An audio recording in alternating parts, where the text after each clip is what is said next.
Mr. Pashinyan, a short comment about today. What is your expectation? My expectation is the free expression of the free will of the Armenian citizens of Armenia. How is your election? Very good. Извините, какие репрессии? А кто попытался? Это процессы, которые проходят согласно избирательному законодательству Республики Армения. И вы знаете, что, к сожалению, есть многие факты избирательной коррупции. Конечно же, государственные институты Республики Армения должны среагировать. Mr. Pashinyan, for Georgian public broadcaster, what's your expectations? Why are you confident to win, and what would be implication for region? I'm confident that people will win. I'm not the. It isn't the personal matter or personal issue. My expectation, and I'm sure that citizens of Armenia will win. For the implications of the region, for the region. You know, I think democracy always works in favor of regional and international cooperation, and of course, democracy is instrumental for regional peace. And I'm sure on our regional peaceful future, because now, fortunately, we have peace with Azerbaijan. You know that we have very deep and brotherly relations with Georgia, and of course, I expect to have settlement and establishment of diplomatic relations with Turkey, and I'm sure that in coming times, border, railway, and roads with Turkey also will be opened. And of course, the TRIP project is a game-changing one, which will bring, by the way, benefits to all countries of our region, because we will have not only east-west routes opened, but also south-north, which is very, very beneficial for Armenia, for Georgia, for Azerbaijan, for Turkey, for Iran. It is very important news. Ժողովուրդը ինչ որոշի ես կանեմ։ Ժողովուրդը պետք է գնահատի։ Պարոն վարչապետ, իսկ եթե այնպես դասավորվի, որ օրինակ իշխանություն դառնալու համար մեծամասնություն ունենաք, պատրաստ եք որպես ընդդիմադիր Արդեն աշխատել։ ասացի ժողովուրդը ինչ որոշի են կան։ Ժողովուրդը ընտրություն կատարելիս պետք է առաջնորդվի պետությանը, անկախությանը, ապագային խաղաղությանը եւ երեխաների հեղափոխությանը տեր կանգնելու անհրաժեշտությամբ։ Պարոն վարչապետ, հնարավոր հաղթանակի դեպքում մեկնելու եք Մոսկվա, ինչու եք առաջին Ինչը նախ առաջինի երկրորդի հարց չի, Մոսկվայել եմ մեկնելու, Վաշինգտոնել եմ մեկնելու, Բրյուսել եմ մեկնելու, Փարիզել եմ մեկնելու, Թբիլիսիել եմ մեկնելու, ասել եմ նաև, որ հույս ունեմ, որ նաև հնարավորություն կունենամ մասնակցելու եվրոպական քաղաքական համանքի գագաթաժողովին Բաքվում, եւ մենք պատրաստվում ենք լիարժեք մեր միջազգային հարաբերությունները զարգացնել, Մոսկվայել եմ մեկնել։ Բայց Ռուսաստանի հետ համաձայնեցված այց կա արդեն, պարոն վարչապետ։ Ես լարվածություն չեմ տեսնում, դա արհեստական լարվածություն է։ Ռուսաստանի հետ մեր հարաբերությունները ունեն ինստիտուցիոնալ խորք եւ հենված են փոխադարձ հարգանքի վրա։ Ընտրական Հայաստանում գործող որոշ ուժեր իրենք փորձում են լարվածություններ ստեղծել Հայաստան-Ռուսաստան հարաբերություններում։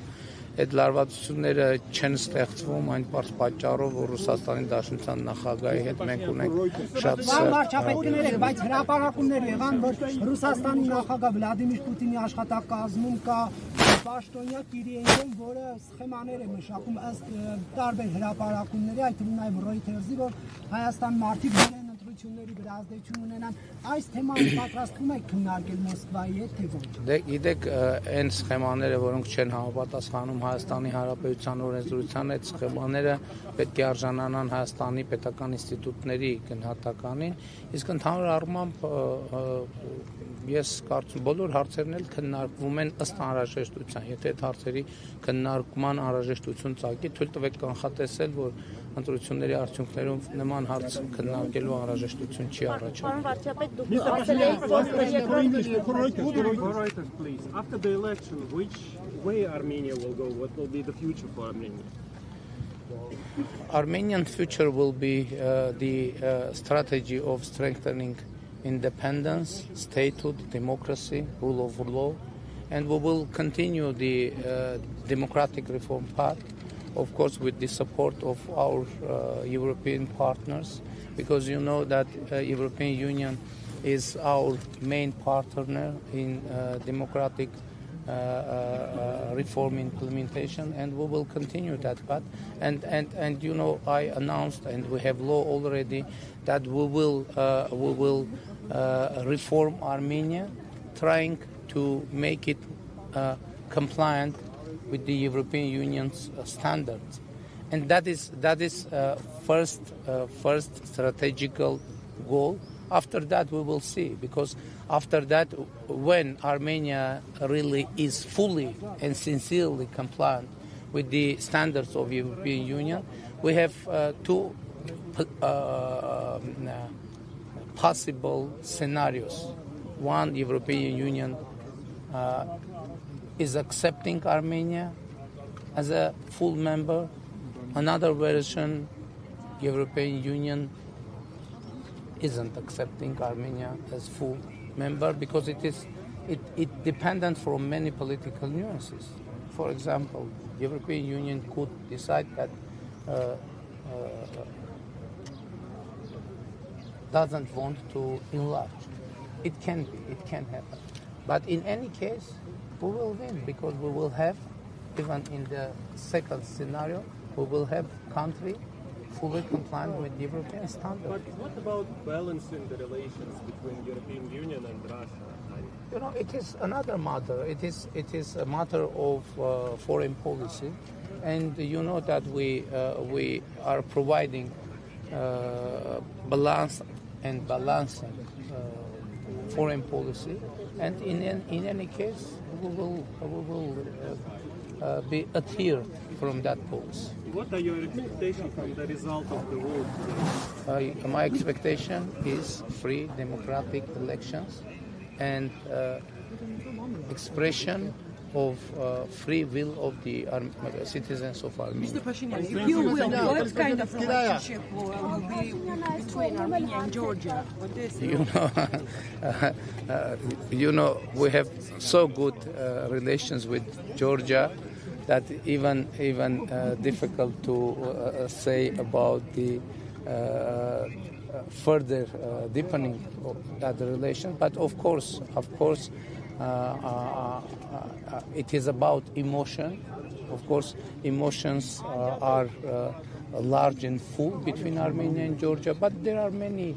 economic and political agendas, and we will cooperate with Georgia more and more closely as it possible. Thank you. Эти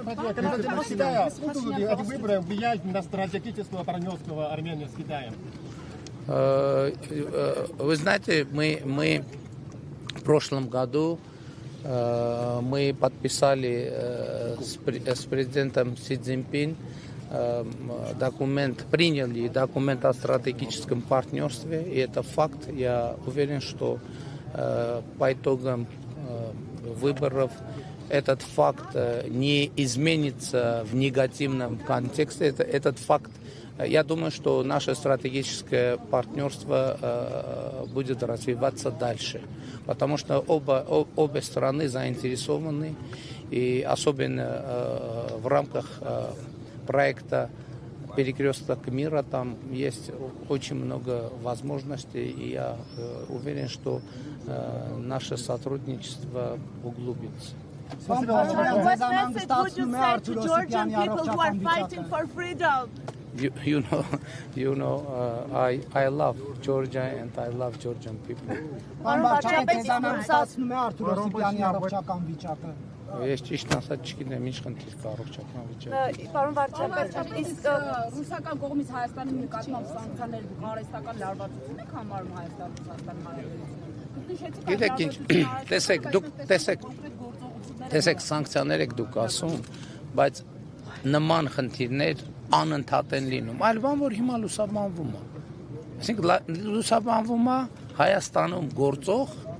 ձեզ հայտնի ուժերի շրջանակների բանով հետաքրքրվածության բերումով, ծախսերով եւ այլն։ Այսինքն աշխատանքային հարցեր ԵԱՏՄ ոչ միայն Հայաստան, Ռուսաստան, ԵԱՏՄ-ի բոլոր երկրների մեջ այս կարգի աշխատանքային հարցեր լինում են ամեն անգամ Եվրասիական տնտեսական միության բարձրագույն տնտեսական խորհրդի նիստում, միջկառավարական խորհրդի նիստում օրակարգում մենք տասնյակ հարցեր ենք քննարկում, որոնք կապված են այս նման երևույթների հետ, ֆիտոսանիտարական հարցերի, ստանդարտների, արտահանումների, վերաարտահանումների, ապրանքների ծագման հետ կապված խնդիրների, որովհետև բոլոր երկրներն էլ Եվրասիական տնտեսական միության շահագրգռված են եւ ընդհակառակը անհանգստացած են, որ չլինի այնպես, որ երրորդ երկրների ապրանքներ ներկրվեն ԵԱՏՄ երկիր, դառնան ԵԱՏՄ ապրանք եւ վերաարտահանվեն ԵԱՏՄ ուրիշ երկիր։ Այսինքն այս process-ները մենք անընդհատ ենք, անընդհատ։ Պարոն վարչապետ, այդ դեպքում ինչու եք ասում, որ հունիսի 7-ից հետո այդ բոլոր հարցերը կլուծվեն։ Որովհետև այդ բոլոր ես հունիս մայիսին Եվրասիական տնտեսական միության բարձրագույն տնտեսական խորհրդի նիստին չկարողացա մասնակցել, այսինքն իմ բացակայություն նկատի ունեմ։ Հունիսի 7-ից հետո կվերադառնանք, կքննարկենք ինչպես նոր ուղղություններ կան Եվրամիություն արտահանումների։ Եվրամիությունը արդեն նոր ուղղություն է։ Դուք գիտեք, որ ամենակարևոր եւ հաճելի լուրը այն էր, որ Եվրամիության հանձնաժողովի նախագահ Ուրսուլա ֆոն դեր Լայենը ինձ հետ հեռախոսազրույցի ընթացքում բացի այն, որ իրենք հիմա հրատապ 50 միլիոն եվրոյի աջակցություն կցուցաբերեն, որպեսզի մենք որոշակի սուբսիդավորենք գյուղատնտեսական եւ այլ ապրանքների արտահանման հետ կապված արհեստական պրոբլեմները, եթե հայտնաբերենք պրոբլեմները արհեստական, եւ երկրորդը տիկին նախագահ շատ ամենակարևոր լուրը, որ ինքը փոխանցեց, այն էր, որ Հայաստանի Հանրապետության գյուղ ապրանքները առանց մաքսի, այսինքն ազատ մաքսային ռեժիմով կարտահանվեն Եվրոպական միություն, այսինքն բոլոր Եվրոմիության բոլոր երկրները նոր ուղղություն են դառնում։ Իսկ այն արտոնությունները Հայաստանի կարգավիճակի հարցը, А что вы скажете об угрозах Лукашенко в вашу сторону? О какой угрозе? Предупреждают вас об украинском сценарии. Кто? Александр Лукашенко. Ну, вы знаете, это не серьезно. Պարոն վարչապետ, իսկ այն արտոնությունները, որ Հայաստանի կարգավիճակի հարցը ԵԱՏՄ-ում, ԵԱՏՄ անդամ պետություններում եւ դա բացի դրանից մի քանի օր առաջ ընդունված հայտարարությամբ կոչ էին անում, որպեսզի հանրակրվե իրականացվի ԵԱՏՄ թե ԵՄ ուղղության առումով։ Մենք այս կարողանալու դա կարգավիճակի մասով արդյոք կարող են զրկել Հայաստանի։ Ոչ, չեն կարող, որովհետեւ հանրակրվեի մասով չեն կարող Հայաստանին զրկել Եվրասիական տնտեսական միության կարգավիճակից եւ Եվրասիական տնտեսական միությունում բոլոր որոշումները կայացվում են կոնսենսուսով եւ Հայաստանի Հանրապետությունն է հետեւաբար ունի նաեւ վետոյի իրավունք եւ բոլոր երկրները, ինչու միայն Հայաստանի Հանրապետությունը։ Ինչ վերաբերում է հանրակրվեին, հանրակրվե տեղի կունենա այն ժամանակ, երբ որ լինի հանրակրվեի առարկա։ Իսկ հանրակրվեի առարկան առնվազն Հայաստանը պետք է դիմաց լինի պաշտոնապես Եվրոպական միության անդամ դառնալու հարցում կամ պետք է ունենա Եվրոպական միության անդամ երկրի կարգավիճակ։ Այդ երկուսից ոչ մեկը չկա այս պահին եւ ես գործընկերոջ ասեցի, որովհետեւ մենք օբյեկտիվորեն մենք գիտենք, չէ՞ որ մենք պատրաստ չենք այդ կարգավիճակի, մենք դեռ պետք է բարեփոխվենք, այսինքն ինչու ենք ուղակի ձևի համար դիմում աղմուկ աղաղակ անելու համար, մենք հիմա հանդարտ կշարունակենք բարեփոխումների ճանապարհը, երբ որ նաև Եվրոպական միության մեր գործընկերների գնահատականը կլինի Մենք այսօր լուրջ խնդիրներ ունենք ինստիտուցիոն սկսած դատական համակարգի անկախության եւ այլն հարցեր ունենք, որոնք պետք է լուծենք։ Այսինքն դա ինքնանպատակ չի մեզ համար եւ ես ասել եմ նաեւ, որ Եվրոպական միության անդամ գրելու գործընթաց սկսելու մասին օրենքի նախագիծը ես ընկալում եմ նաև մեզ համար լրացուցիչ խթան, որ մենք շարունակենք նույն տեմպով մեր բարեփոխումների օրակարգը եւ գնանք այդ ճանապարհով։ Երբ որ մենք կամ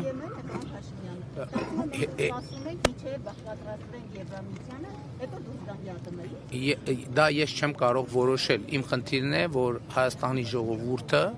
ունենա այլ ընտրանքներ, Հայաստանի ժողովուրդը իր քվեարկությամբ կորոշի ինչ ճանապարհով ենք մենք գնում։ Եվ այս առումով ես կարծում եմ, որ օրինակ ես որպես Եվրասիական տնտեսական միության երկրի անդամ եւ բարձրագույն պաշտոնյա Եվրասիական տնտեսական միության, ես կարծում եմ ԵԱՏՄ-ի մեր գործընկերները մի փոքր տակտիկական ճիշտ չեն մոտենում հարցին եւ որոշ հայտարարություններով փոխանակ ԵԱՏՄ-ի համարումը եւ ԵԱՏՄ-ի ընկալումը մեր երկրում Հայաստանում բարձրացրել, ամեն ինչ անում են, որ ԵԱՏՄ-ի ընկալումը մեր երկրում ինչնի։ Այսինքն հետո մարդիկ են չէ որոշելու, ես չեմ որոշելու, դա հնարավոր էլ չի։ Ես չեմ որոշելու։ Պարոն վարչապետ, բայց հանրաքվեի դնելու հարցը կառավարությունն է որոշելու։ Որ փուլում կհամարեք, որ արդեն հանրաքվեի հարցը հասունացած է։ Երևի չի լսվում են կողմ պատասխանները։ Ես ասացի, որ մենք կամ պետքա դիմաց լինենք Եվրոպական միության անդամագրելու, կամ պետքա ունենանք նկատի ունեմ, երբ Հայաստանը կորոշի սկսել, այս փուլում մենք բարեփոխումների մասին ենք խոսում։ Հիմա դուք էլ չէ լրագրողները բազմաթիվ հարցեր եք բարձրացնում դատական համակարգի հետ կապված, չգիտեմ, հակակոռուպցիոն պայքարի հետ կապված, այդ բոլոր տեղերում մենք պետքա հասնենք մի այլ մակարդակի, որպեսզի մենք օբյեկտիվորեն ինքներս մեզ առերեսվենք, ասենք, գիտեք ինչ, մենք արդեն այդքան հասունացել ենք, որ կարող ենք այդ քայլը անել։ Մոտավոր ժամկետներ մտքում հնարավորինս արագ կփորձենք բարեփոխումներ անել, այդ թվում տեսեք, մենք հիմա այդ թվում զանգվածային լրատվության միջոցների ոլորտում ենք շատ կարևոր բարեփոխում պատրաստում, մասնավորապես համընդհանուր հայտարարագրման համակարգում մենք շուտով կամ արդեն ընդունել ենք կամ շուտով կընդունենք կարգավորում, որ քաղաքացիներ իրենց եւ կթողեք պատասխանեմ հարցերին։ Իմ հարցին եւս խնդրում եմ պատասխանեք, ես չեմ լսում։ Պատասխանեմ։ Արմատ մեդիան ինչու փակվեց։ Կթողեք հարցին պատասխանեմ։ Ձեր պարգևատրած քննիչը անձամբ փակեց։ Ես ձեզ համար վատ նորություն ունեմ, գաղափար չունեմ Արմատ մեդիայի գոյության մասին։ Բայց փակել եք տվել։ Ինչպես կարող եմ ես փակել տամ մի բան, որի գոյության քննիչը փակեց։ Այս չփասի հա, չգիտեմ։ Մի րոպե ինչ հարց է պատասխանում մի րոպե։ Հա, բարեփոխում, օրինակ, համընդհանուր հայտարարագրման համակարգով մենք կարգավորում ենք դնում, որ քաղաքացին հայտարարագիրը լրացնելուց հետո որոշակի գումար կարողանա նվիրել որոշակի լրատվամիջոցի եւ հասարակական կազմակերպության, որպեսզի նաեւ քաղաքացիները իրենց քվեարկությամբ եւ ֆինանսավորմամբ լրատվամիջոցներին, հասարակական կազմակերպություններին աջակցեն։ Եվ այլն եւ այդպես շարունակ։ Այսինքն ես որ Հայաստանը դիմի Եվրոպական միություն, ես որ Եվրոպական միության պաշտոնյա ինքը նայելով քննարկելով օբյեկտիվորեն կասեմ, որ մենք այսօր պատրաստ ենք, ոչ, մենք այսօր պատրաստ չենք։ Մենք բարեփոխումները պիտի շարունակենք եւ դա այդ օրենքի միջալոց նաեւ շատ հստակ եւ շատ վառ արտահայտություն այն բանից, որ մենք ժողովրդավարական բարեփոխումների ճանապարհից չենք հրաժարվի ոչ մի պարագայում, որովհետեւ ժողովրդավարական բարեփոխումներ իրանք բարդություններ ունեն, իրանք վերելքներ ունեն, վայրէջքներ ունեն, բայց ռազմավարությունը դա պատրաստ է եւ կարտահմանը, եթե ոչ ձեր գնահատմամբ, ինչքան ժամանակից կպատրաստ կլինի եւ ինչ է արվում։ Դե գիտեք, գյուղմթերքի հետ կապված ես ասացի, որ պատրաստվելու բան մենակ կազմակերպչական, որովհետեւ եթե Մաքսա Թուրքի խնդիրը լուծում է Եվրամիությունը, իսկ Եվրամիության խորհրդի նախագահ ասաց, որ կարող եք համարել, որ դա լուծված հարց է, խոչընդոտ չեմ տեսնում։ Հա, իմիջիալոց հարգելի գործընկերներ, եկեք չմոռանանք, որ վերջին տարիներին դեպի Եվրամիություն մեր արտահանումը կրկնապատկվել է, դեպի Չինաստան կրկնապատկվել է, դեպի Հնդկաստան 87% աճ ունեցել եւ մենք այդ դիվերսիֆիկացիայի քաղաքականությունը շարունակելու ենք։ Լավ Ժորժ, ոնց որ դուք առանձնապես հարց չունեք եւ